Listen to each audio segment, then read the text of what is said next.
En el momento en que el rostro del viejo relojero palideció, Sierra Hopper sintió que algo dentro de ella se desplazaba, como si una viga oculta cediera, y supo, antes de que se pronunciara una sola palabra, que lo que viniera después cambiaría todo lo que creía saber sobre su vida. Las manos de Clement temblaron al sujetarle la muñeca, su agarre urgente pero no brusco, la forma en que alguien toca a otra persona cuando el miedo supera a las normas, y su voz salió baja y tensa cuando le dijo que se quitara el collar de inmediato y que no hiciera ninguna pregunta. Al principio, las palabras no tenían sentido, porque el collar era hermoso, de plata y ornamentado, con un colgante ovalado que atrapaba la luz suavemente, una pieza que parecía cargar historia y amor en lugar de peligro. Era el collar que su hijo Bradley le había regalado 6 meses antes por el Día de la Madre, el que había llevado todos y cada uno de los días desde entonces, el que había llegado a considerar como prueba de que aún era importante en la vida de su hijo y aceptada por su esposa. Mientras Clement la conducía al banco de trabajo del fondo y comenzaba a explicarle lo que veía bajo su lente de aumento, los pensamientos de Sierra se precipitaron hacia atrás a través de su vida, por el largo y obstinado camino que la había traído hasta allí, porque siempre había creído que si trabajabas duro, te mantenías honesta y amabas a tu familia, la vida podía hacerte daño pero no te traicionaría. Sierra tenía 36 años y no había recibido un comienzo fácil, se convirtió en madre a los 18, asustada y sola, mirando un futuro que se sentía como una puerta cerrada, y aún así encontró la manera de seguir adelante. Se casó con Patrick a los 19, y juntos construyeron algo real desde la nada, él en la construcción, ella asistiendo a clases nocturnas de contabilidad, ambos demasiado cansados la mayoría de los días para soñar en grande, pero demasiado decididos para rendirse. Compraron una pequeña casa en Connecticut, criaron a su hijo Bradley y, en algún punto entre facturas, cumpleaños y noches ordinarias, la supervivencia se transformó silenciosamente en estabilidad. Luego, hace 3 años, Patrick se fue en una sola mañana, un fallo cardíaco repentino que nadie vio venir, dejando a Sierra viuda a los 33 con un hijo adolescente que tuvo que crecer más rápido de lo que debería. Patrick dejó seguridad financiera, seguros, ahorros, una casa pagada, alrededor de $1,2 millones en total, no riqueza, sino protección, lo suficiente para que Sierra trabajara a medio tiempo, cuidara su jardín y se enfocara en estar presente para Bradley durante los años más duros de su vida. Bradley tenía 15 años cuando murió su padre, y Sierra vio cómo el duelo lo endureció en responsabilidad. A los 16 consiguió un trabajo a medio tiempo en una cafetería local, insistiendo en ayudar con los gastos incluso cuando ella le decía que ahorrara su dinero, y ella estaba tan orgullosa del hombre en el que parecía estar convirtiéndose. En esa cafetería fue donde conoció a Vivian Prescott, una mujer casi 10 años mayor que él, pulida, encantadora y segura de sí misma de una manera que resultaba inquietante incluso cuando impresionaba. Sierra recordó la primera vez que Bradley llevó a Vivian a casa, como Vivian sonrió con facilidad, elogió la casa, alabó la comida de Sierra, rió con sus chistes y habló con admiración de lo maravilloso que había sido el trabajo de Sierra al criar a su hijo. Algo en el estómago de Sierra se tensó ese día, una advertencia interna silenciosa que no podía nombrar del todo, pero la reprimió, diciéndose que estaba siendo sobreprotectora, celosa, temerosa de perder a su hijo por otra mujer. Su hermana Naen no reprimió nada, 8 años mayor y dolorosamente directa. Naen dijo exactamente lo que pensaba, advirtiendo a Sierra que una mujer de 20 y tantos persiguiendo a un chico adolescente no era romance sino oportunidad, y Sierra discutió, a la defensiva y negándose a creer que su hijo pudiera estar en peligro por alguien que sonreía tan dulcemente. Cuando Bradley cumplió 17 años y rogó casarse con Vivian, Sierra se enfrentó a una decisión que la aterrorizó más de lo que admitía. En su estado, el matrimonio a esa edad requería consentimiento parental, y sabía que decir no podía alejarlo aún más, podía costarle la frágil cercanía que todavía compartían tras la muerte de Patrick. Vivian se sentó en la sala de estar de Sierra y habló con calma sobre su pasado difícil, sobre cómo Bradley la hacía sentir segura, sobre cómo la edad no importaba cuando dos almas se conectaban, y Sierra, temiendo perder a su hijo y desesperada por creer en la mejor versión de todos, firmó los papeles. Sonrió en la boda, aceptó la desaprobación silenciosa de Naen y se dijo a sí misma que estaba haciendo lo correcto.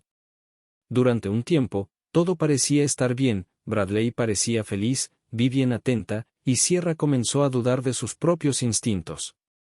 Luego llegó el día de la madre de hace 6 meses, cuando Bradley apareció en su puerta con lágrimas en los ojos y una caja de terciopelo en las manos, diciéndole que Vivien lo había ayudado a elegir un collar que había pertenecido a la abuela de Vivien, que Vivien quería que Sierra lo tuviera porque la veía como la madre que nunca tuvo. El gesto derribó las últimas defensas de Sierra, lloró, avergonzada de sus sospechas, y se puso el collar de inmediato, llevándolo constantemente como si quitárselo significara rechazar el amor de su hijo. En cuestión de 2 semanas, su cuerpo comenzó a cambiar de formas que no podía explicar, náuseas matutinas, dolores de cabeza que se clavaban detrás de los ojos, un agotamiento que el sueño no podía reparar, pero todas las pruebas médicas salían normales y los médicos sugerían estrés en lugar de respuestas. Adelgazó, se debilitó, vio cómo su cabello se caía a mechones, sintió temblar sus manos, y aún así nunca sospechó del collar porque simbolizaba familia, aceptación y amor.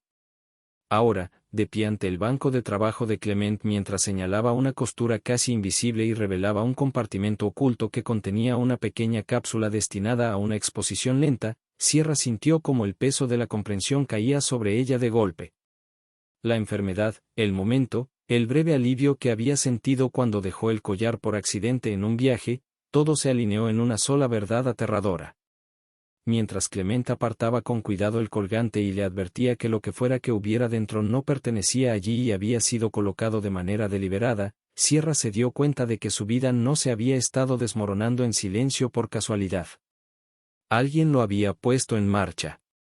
Alguien a quien había recibido dentro de su familia. Sierra quedó paralizada mientras las palabras de Clement se asentaban en sus huesos, su mente luchando por aceptar lo que su cuerpo ya sabía, porque la idea de que el daño pudiera llegar a través de algo tan íntimo, tan simbólico, resultaba casi imposible de procesar. El collar había reposado contra su piel día y noche, absorbiendo el calor de su cuerpo, presionándose contra su pecho mientras dormía, convirtiéndose en parte de su rutina de una manera tan normal que había dejado de notarlo, y ahora cada hora que lo había llevado se repetía en su mente como una cuenta regresiva silenciosa que no sabía que estaba en marcha.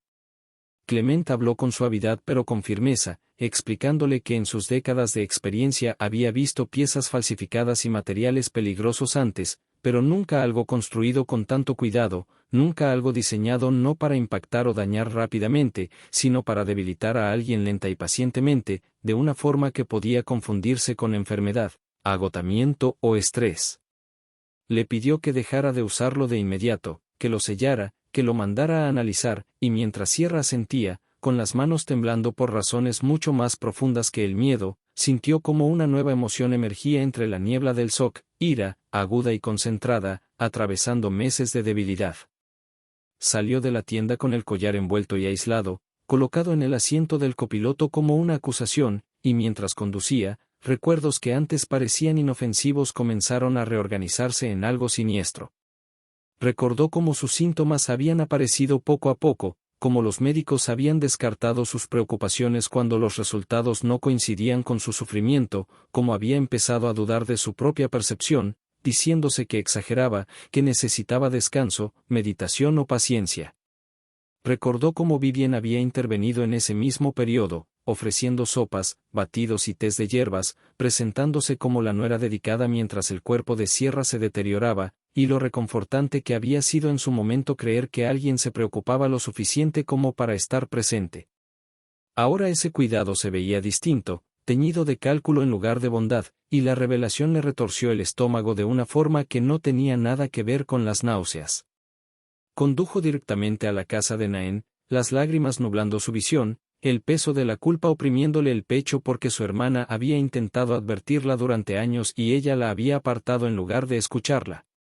Cuando Naen abrió la puerta y vio el rostro de Sierra, la discusión que claramente había estado preparando se desvaneció al instante, reemplazada por una preocupación tan inmediata que dolía. Naen escuchó sin interrumpir, su expresión pasando del shock a la furia, una ira fría y controlada que le indicó a Sierra que su hermana ya estaba pensando varios pasos adelante.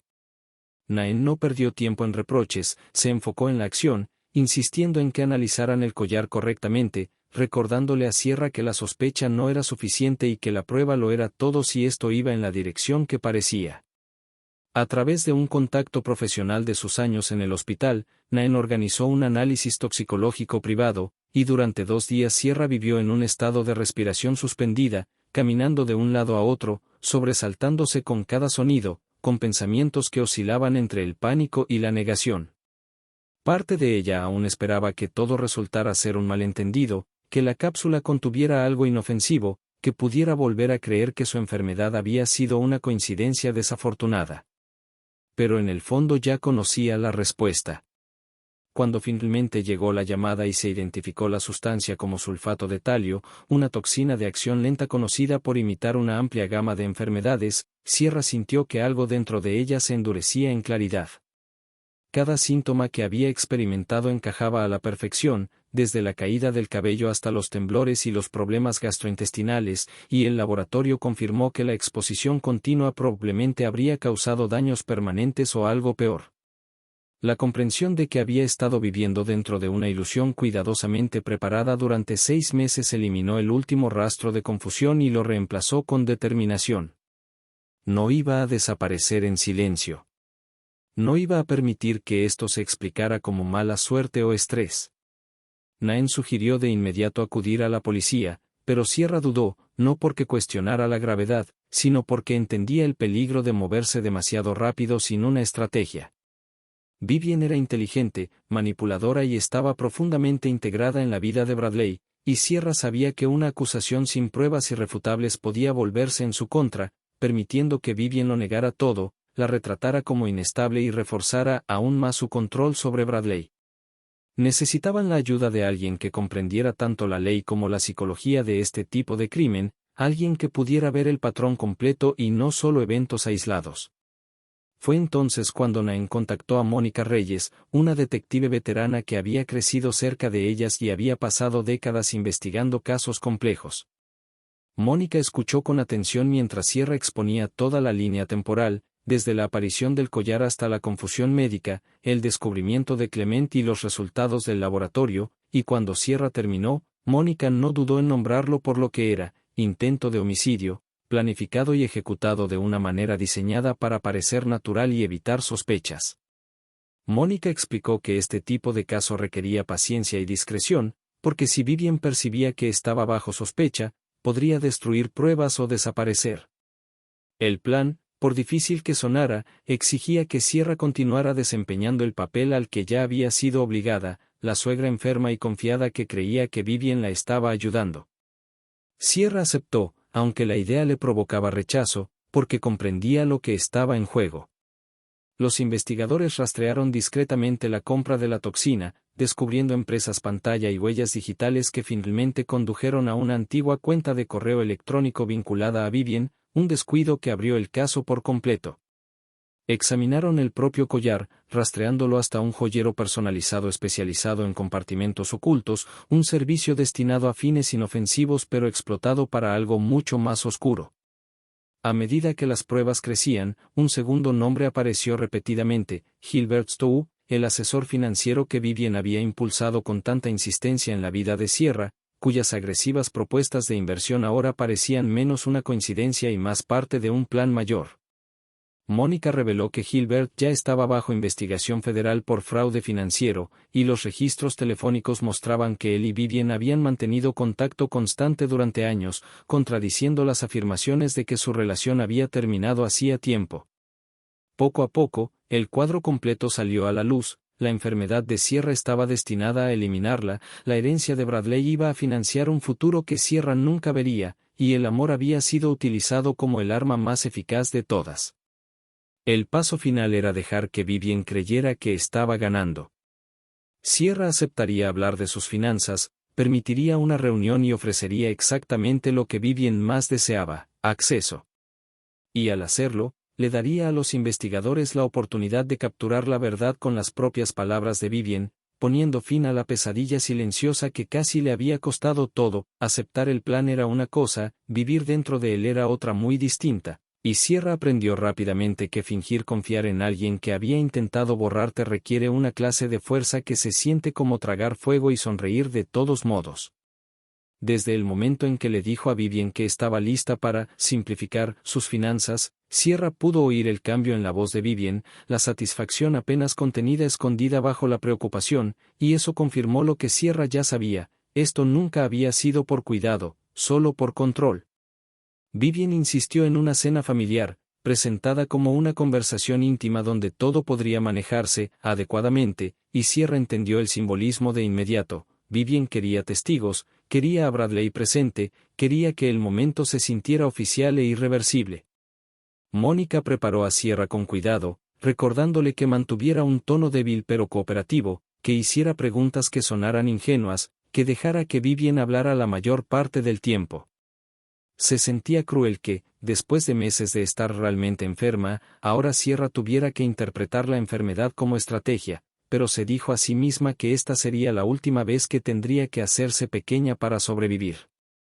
En los días previos a la cena, Sierra observó de cerca a Bradley, notando lo agotado que se veía, cómo se tensaban sus hombros cada vez que Vivien entraba en la habitación, cómo su afecto antes natural se había vuelto cuidadoso y ensayado.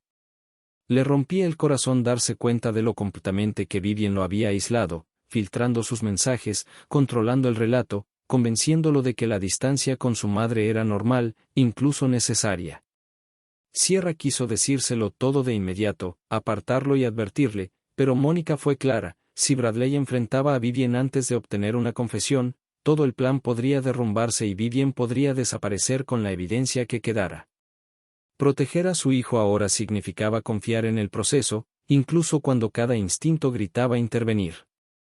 La noche de la cena llegó cargada de tensión, y la casa de Vivien parecía montada de una forma que Sierra no había notado antes: velas colocadas con precisión, flores perfectamente arregladas, vino caro respirando en cristal como si el lujo mismo fuera parte de la actuación.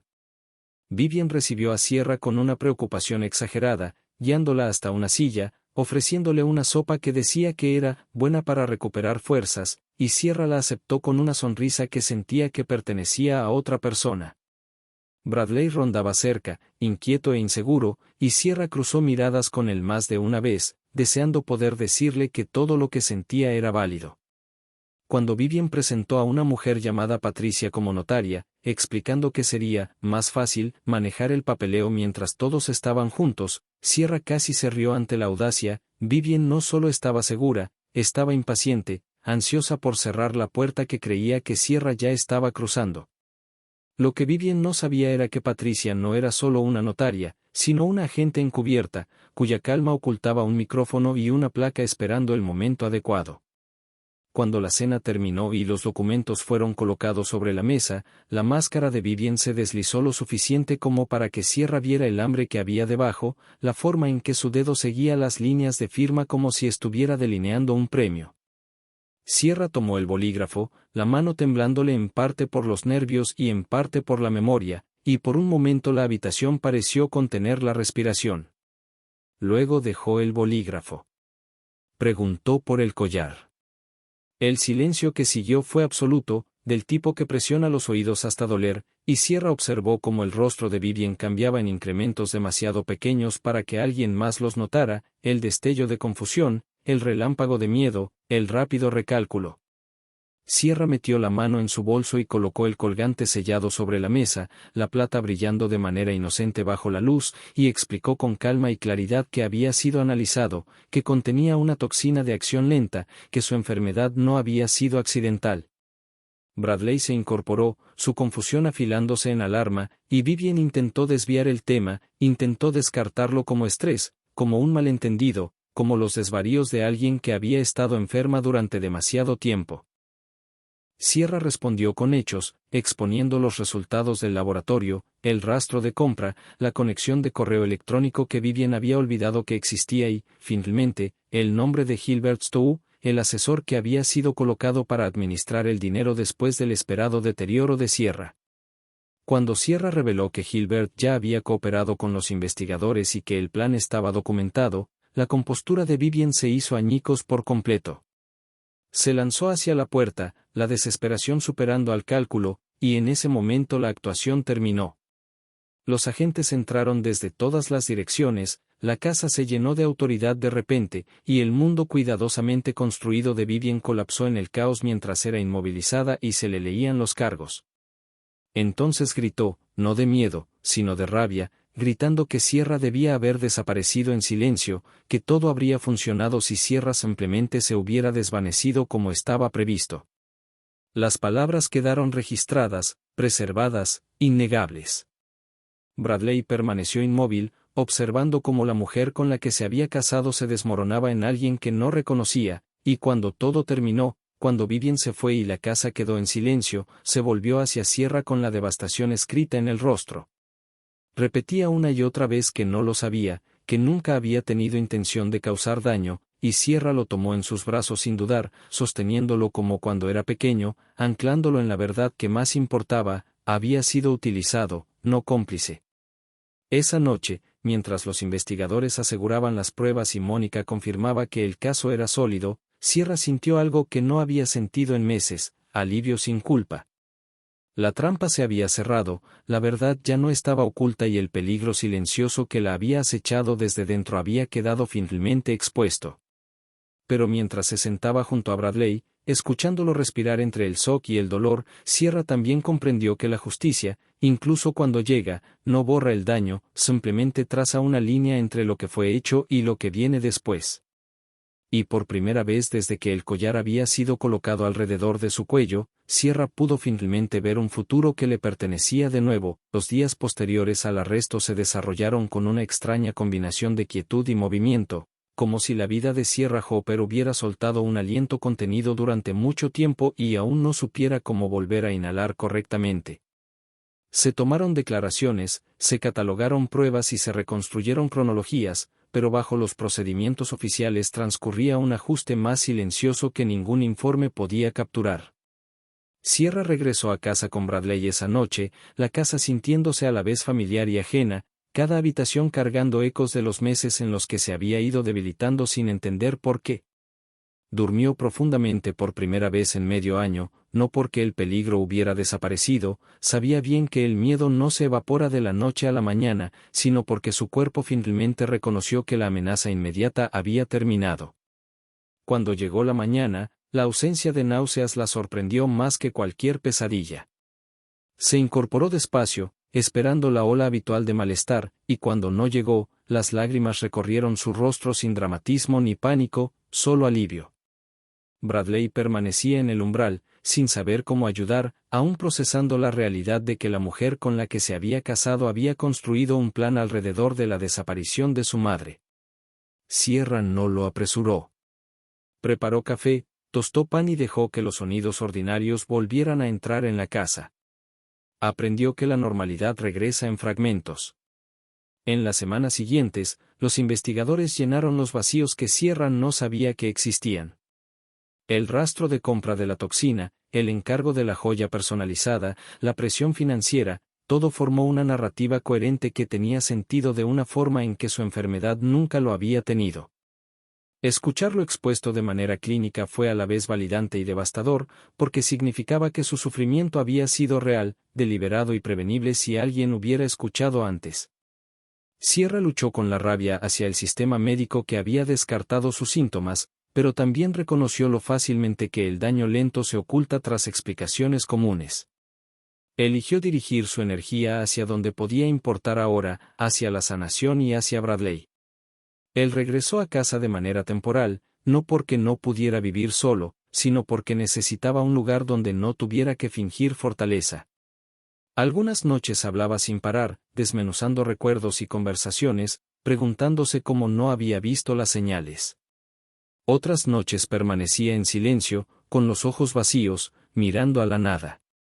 Sierra aprendió cuándo hablar y cuándo simplemente sentarse a su lado, ofreciendo presencia en lugar de respuestas.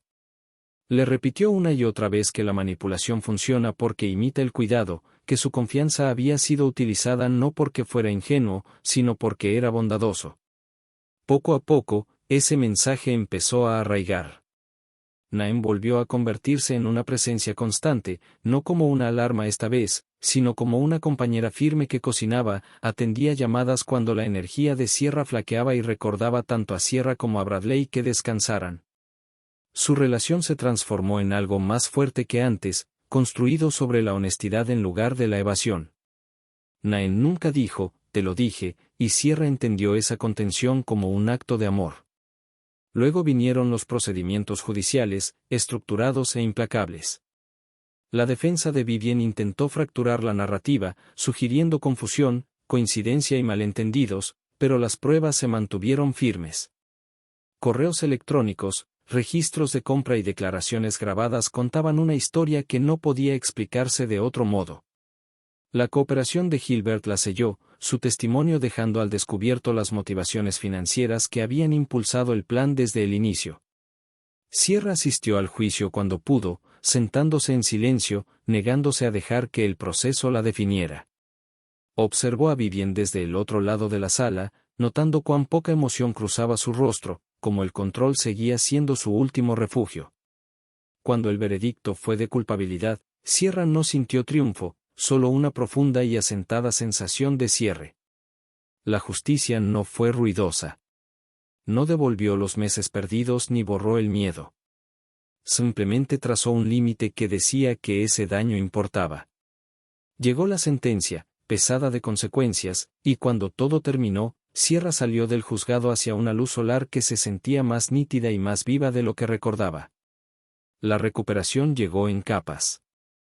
Físicamente, su cuerpo se recuperó con una rapidez sorprendente una vez que cesó la exposición, el cabello comenzó a crecer de nuevo, el apetito regresó, la fuerza volvió. Su médico lo llamó notable, y Sierra aceptó la palabra sin romantizarla. La resiliencia no significaba invencibilidad, solo persistencia. En lo emocional, el trabajo fue más lento. Ciertos olores aún provocaban inquietud. Las vitrinas de joyería le oprimían el pecho. Aprendió a reconocer esas reacciones sin dejar que la dominaran. La terapia ayudó, no porque necesitara revivir la historia, sino porque necesitaba herramientas para vivir más allá de ella. Bradley encontró su propio ritmo en el acompañamiento terapéutico, aprendiendo a separar el amor de la obligación y la intensidad de la conexión. Volvió a la escuela, ajustó sus planes y se permitió lamentar un matrimonio que nunca fue lo que parecía.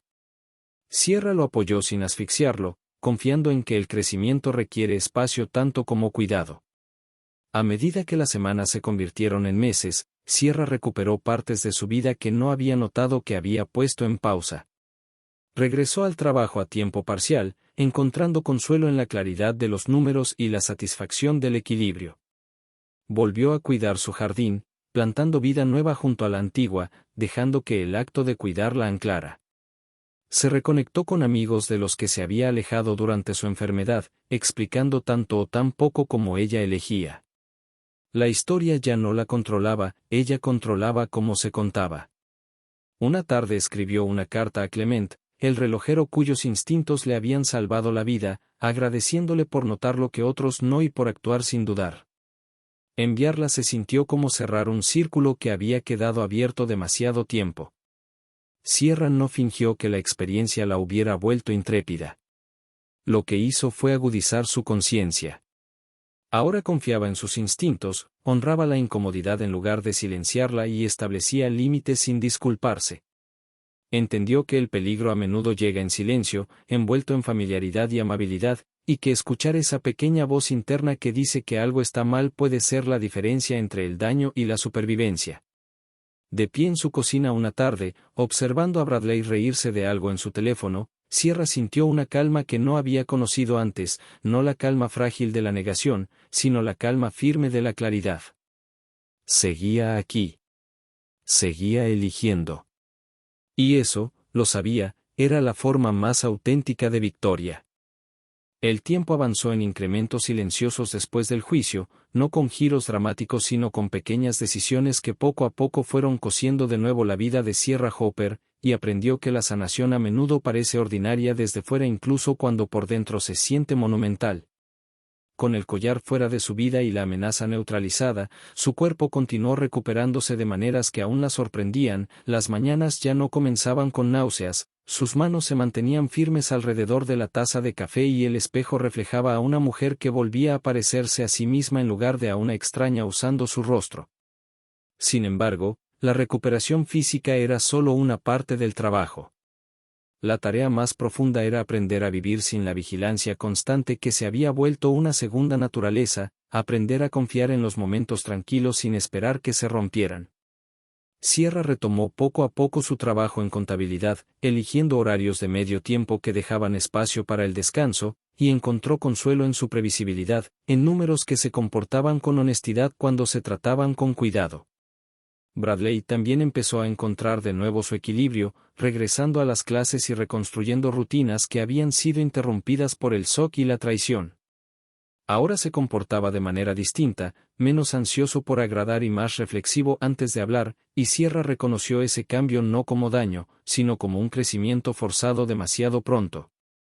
Algunas noches hablaban abiertamente de lo ocurrido y otras no lo mencionaban en absoluto, permitiéndose el alivio de conversaciones que no tenían nada que ver con el trauma.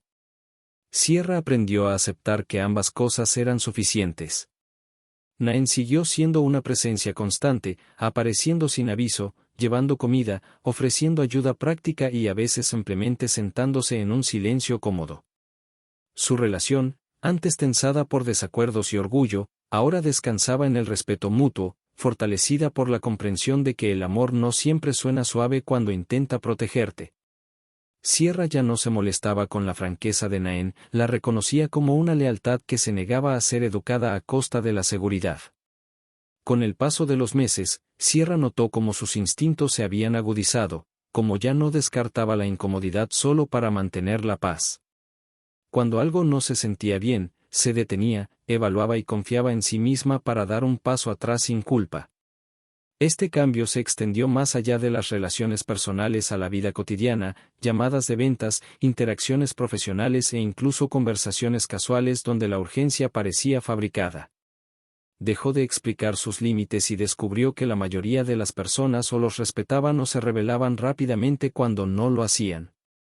Bradley observó estos cambios y los reflejó a su manera, aprendiendo a decir no sin disculparse, a tomar espacio cuando lo necesitaba y a reconocer que la calma no es la ausencia de amor, sino a menudo su forma más auténtica. Comenzó terapia de manera constante, no porque estuviera roto, sino porque quería entender cómo había sido manipulado sin convertir ese entendimiento en culpa hacia sí mismo. Sierra lo apoyó en silencio, orgullosa de su disposición a enfrentar la incomodidad en lugar de enterrarla. Una tarde, Bradley confesó algo que se quedó con ella, dijo que estaba reaprendiendo a escucharse a sí mismo, a confiar en que la confusión y la duda no eran debilidades sino señales. Sierra le dijo que aprender a confiar en uno mismo después de una traición es un acto de valentía, y lo decía para ambos. La atención de la comunidad finalmente se desvaneció, como siempre sucede, pero quedaron rastros en forma de miradas cautelosas y muestras de simpatía en voz baja. Sierra eligió cuánto de sí misma compartir, respondiendo preguntas brevemente cuando era necesario y redirigiendo las conversaciones cuando quería recuperar su privacidad. Descubrió que no le debía a nadie acceso a su dolor. En su lugar, se enfocó en lo que le daba sensación de arraigo, caminatas largas, cuidar su jardín, cocinar comidas que nutrían más allá de solo sostener. Plantó nuevas rosas junto a las que ella y Patrick habían plantado años atrás, dejando que el jardín se convirtiera en un registro vivo de pérdida y continuidad. En tardes tranquilas pensaba en Patrick y se permitía extrañarlo sin culpa, entendiendo ahora que el duelo y la gratitud pueden coexistir sin anularse.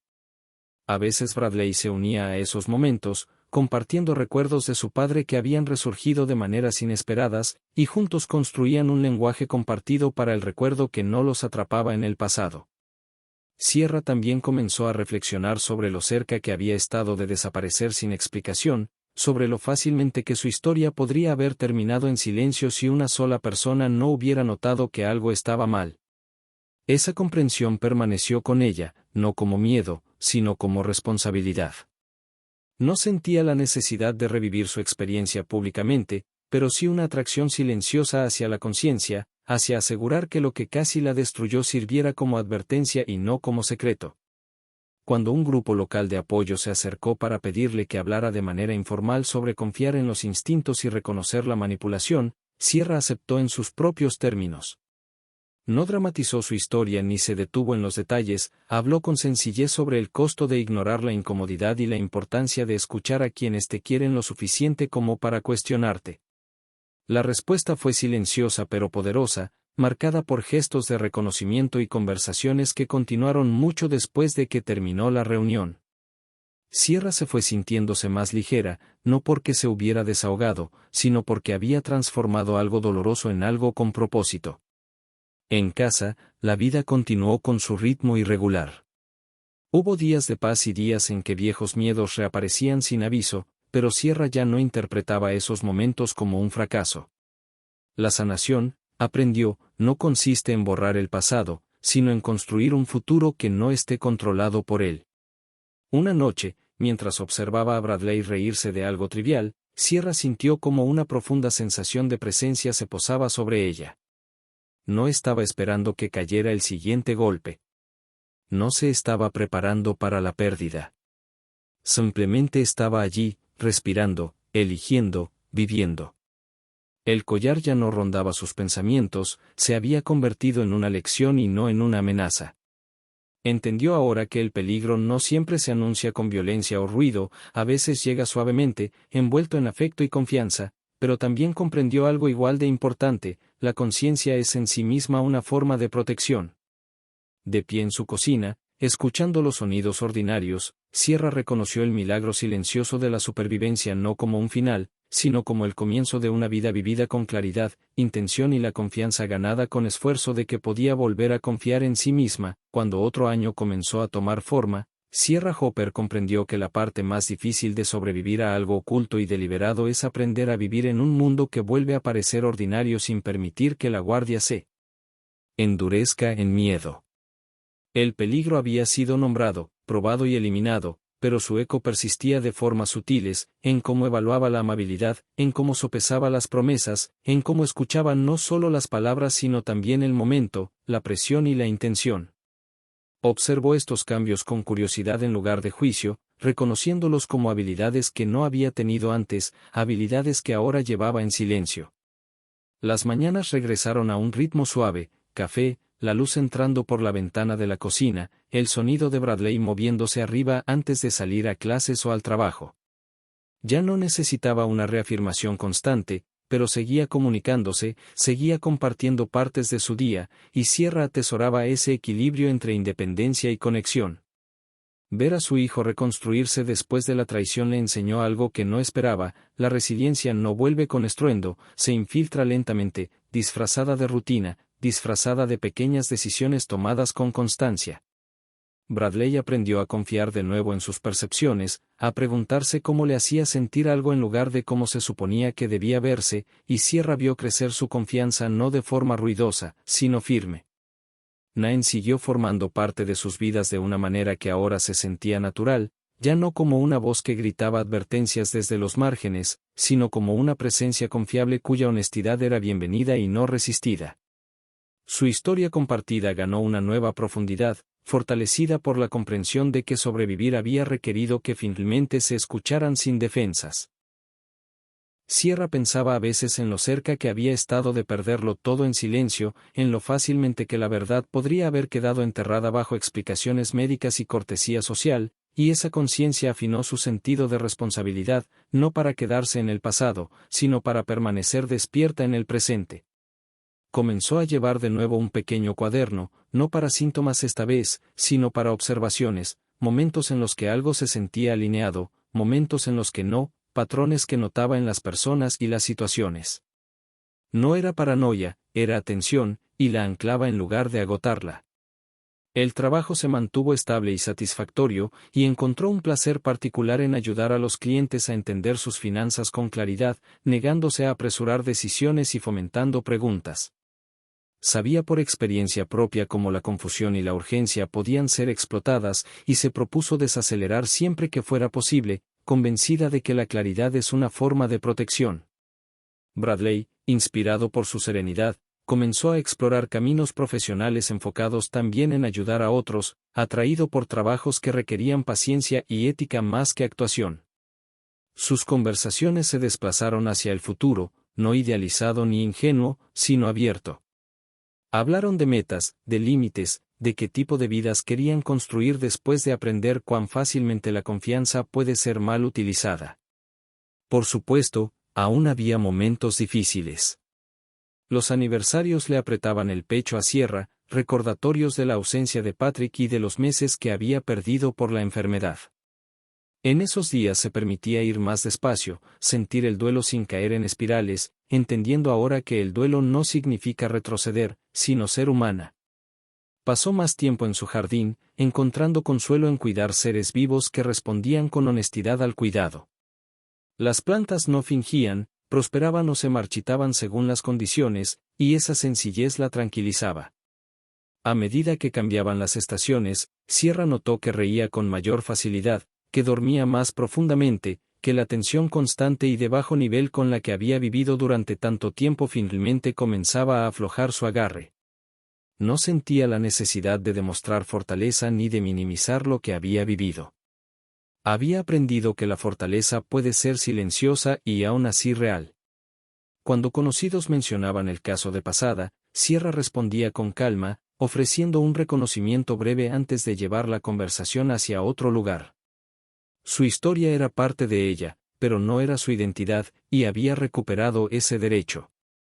Una tarde, mientras ordenaba papeles antiguos, Sierra encontró notas médicas de los meses previos al descubrimiento, páginas llenas de resultados inconclusos y descartes amables. Las leyó una vez y luego las dejó a un lado sin amargura. Esas páginas ya no definían su experiencia, la verdad ya había reescrito ese capítulo. Bradley notó su calma y una vez le preguntó cómo lograba no sentirse enfadada todo el tiempo. Sierra consideró la pregunta con cuidado antes de responder. Le dijo que la ira había sido necesaria al principio, que le había dado claridad y empuje, pero aferrarse a ella para siempre habría otorgado al pasado más poder del que merecía. Dejar ir, explicó, no se trataba de olvidar ni de excusar el daño, sino de negarse a permitir que dictara cada elección futura. Bradley lo asimiló en silencio, y Sierra lo vio aplicarlo en su propia vida, eligiendo el crecimiento sobre el resentimiento, la conciencia sobre la sospecha. Naen, que escuchaba cerca, asintió con aprobación, ofreciendo una de sus sonrisas poco frecuentes, libre de ironía. Con el paso del tiempo, Sierra comenzó a ver su supervivencia no como algo excepcional, sino como algo instructivo. No buscó enseñar lecciones de forma explícita, pero las vivió abiertamente, escuchando sus instintos, valorando la transparencia y negándose a ser apresurada en decisiones importantes. La gente lo notó y a veces hacía preguntas, y cuando lo hacía, Sierra respondía con honestidad y sin dramatismo. Entendió entonces que las advertencias más efectivas no se gritan, se demuestran. Una noche, mientras Sierra y Bradley compartían la cena, la conversación derivó hacia planes para el año siguiente. No había urgencia ni grandes declaraciones, solo una consideración reflexiva de lo que se sentía correcto. Sierra se dio cuenta entonces de que el mayor regalo que había obtenido de todo lo que había vivido no era la cautela, sino la claridad, la capacidad de ver su vida tal como era, de elegirla de forma deliberada y de avanzar sin miedo disfrazado de fe. Ya no buscaba símbolos de aceptación ni pruebas de amor. Confiaba en las acciones, la constancia y la alineación silenciosa entre palabras y comportamientos. Sentada a su mesa, rodeada de sonidos ordinarios y rostros familiares, Sierra sintió asentarse en su interior algo que antes había parecido inalcanzable, una paz que no requería ceguera, una confianza que no exigía sacrificio y una vida que le pertenecía por completo, construida no sobre la ilusión, sino sobre la verdad. Mientras otra primavera se desplegaba, Sierra Hopper tomó conciencia de un cambio sutil pero poderoso dentro de sí, de esos que no anuncian su llegada pero se hacen notar a través de la facilidad, a través de la ausencia de una negociación interna constante. Ya no despertaba cada día evaluando su energía con aprensión ni preparándose para el regreso de los síntomas, en su lugar, despertaba con una confianza silenciosa en la capacidad de su cuerpo para sostenerla. Esa confianza no provenía de la negación ni de un optimismo ciego, sino de la evidencia, meses de salud estable, de fuerza recuperada, de mañanas que comenzaban sin temor. Notó cómo su mente también había cambiado, como ya no corría para llenar el silencio con preocupaciones ni buscaba significados ocultos en cada interacción. Había aprendido a separar la cautela de la sospecha, la conciencia de la ansiedad, y esa distinción le permitió moverse por el mundo con apertura en lugar de armadura. Bradley también siguió creciendo hacia una versión de sí mismo que se sentía arraigada en lugar de reactiva. Su vida se expandió más allá de la recuperación y hacia la intención, eligió clases que lo desafiaban sin abrumarlo, mantuvo amistades que respetaban límites y abordó las relaciones con una paciencia que antes le habría resultado ajena. Verlo transitar esas decisiones le dio a Sierra un orgullo profundo y sereno, no el orgullo ruidoso del logro, sino el orgullo silencioso del carácter. Hablaban a menudo ahora sobre valores, sobre lo que importaba más allá de las apariencias, y Sierra reconocía en esas conversaciones el legado que Patrick había esperado dejar: integridad, bondad templada con discernimiento y el valor de detenerse el tiempo suficiente para escucharse a uno mismo. Naem permaneció entrelazada en sus días, su presencia ya no marcada por la urgencia sino por la historia compartida y la confianza. Sus conversaciones iban de lo ligero a lo reflexivo, y Sierra apreciaba lo fácil que ahora podían hablar de cosas difíciles sin ponerse a la defensiva. La experiencia que una vez las había dividido, con el tiempo había forjado un vínculo más profundo, construido sobre la comprensión de que el amor a veces llega como desafío y no como consuelo. Sierra reflexionaba a menudo sobre cuánta energía había gastado antes explicándose, justificando sus sentimientos y minimizando la incomodidad para evitar el conflicto. Ese hábito se había desvanecido. Ya no se sentía responsable de gestionar las reacciones de los demás frente a sus límites.